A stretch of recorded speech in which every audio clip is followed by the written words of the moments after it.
உண்மை செய்திகளை உடனுக்குடன் தருவது உங்கள் முரசொலி.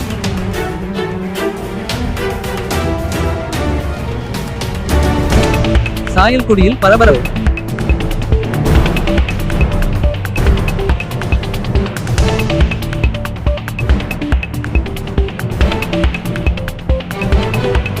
பொதுமக்களை ஏமாற்றி பல கோடி ரூபாய்கள் நகைகளுடன் எஸ்கேப் ஆகிய இளைஞர்.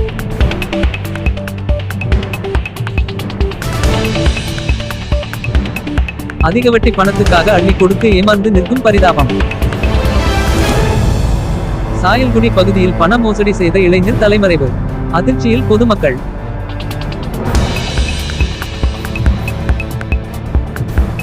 சாயல்குடி மற்றும் சுற்றுவட்டார கிராமங்களில் தனிநபர்களிடம் வட்டிக்கு பணம் பெற்றதாகவும் சிலரிடம் நகைகள் மற்றும் ஆவணங்களை பெற்றதாகவும் கூறப்படும் இளைஞர் தனது குடும்பத்துடன் தலைமறைவாகி விட்டதாக புகார் எழுந்துள்ளது.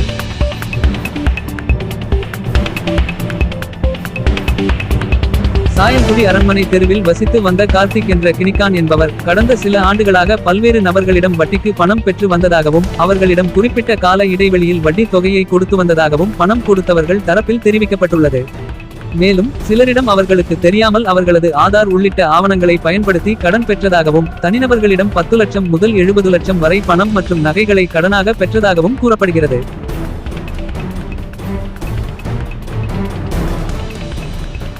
ஆடம்பர வாழ்க்கைக்காக பலரிடம் பெரும் தொகைகளை வட்டிக்கு வாங்கிய கார்த்திக் தன்னை வசதி படைத்த நபராக வெளியில் காட்டிக்கொண்டுள்ளார். சமீபத்தில் சாயல்குடி சதுரயுகவல்லி அம்மன் கோயில் திருவிழாவில் நடைபெற்ற கரகாட்ட நிகழ்ச்சியில் கரகாட்ட கலைஞர்களுக்கு பல ஆயிரங்களை அள்ளி கொடுத்து பொதுமக்கள் ஆச்சரியமடைய செய்ததாகவும் கூறுகிறார்கள் அந்த பகுதி பொதுமக்கள். இந்த நிலையில் கடந்த சில நாட்களுக்கு முன்பு தனது குழந்தைகள் படித்த பள்ளியில் இருந்து சான்றிதழ்களை பெற்றுக்கொண்டதாகவும் வங்கிக் கடன் மற்றும் நகைக்கடன் உள்ளிட்ட சில கடன்களை முடித்துவிட்டு தனது குடும்பத்துடன் சாயல்குடியை விட்டு தலைமறைவாகிவிட்டதாகவும் பணம் கொடுத்தவர்கள் தரப்பில் தெரிவிக்கப்பட்டுள்ளது. இதையடுத்து பாதிக்கப்பட்டதாக கூறப்படும் சிலர் சாயல்குடி காவல் நிலையத்தில் புகார் அளித்துள்ளனர். புகாரில் குறிப்பிடப்படும் தொகை அதிகமாக இருப்பதால் ராமநாதபுரம் மாவட்ட குற்றப்பிரிவில் புகார் அளிக்க போலீசார் அறிவுறுத்தியுள்ளனர்.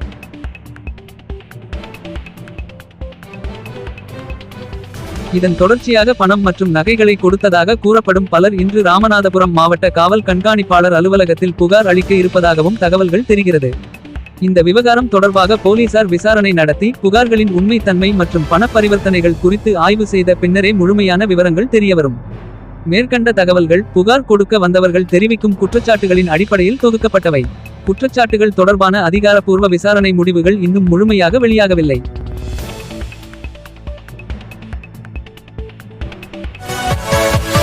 Yeah.